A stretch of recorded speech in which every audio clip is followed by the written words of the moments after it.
Time is a social institution and not a physical reality.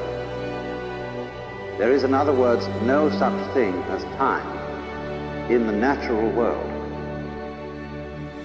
the world of stars and waters and mountains and clouds and living organisms.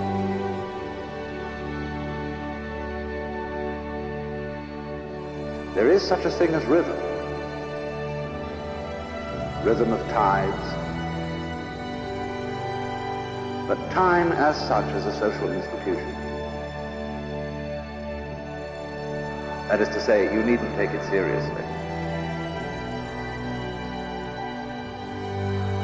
Now, of course, are we going to take time seriously? That is the big question. And it depends what you mean.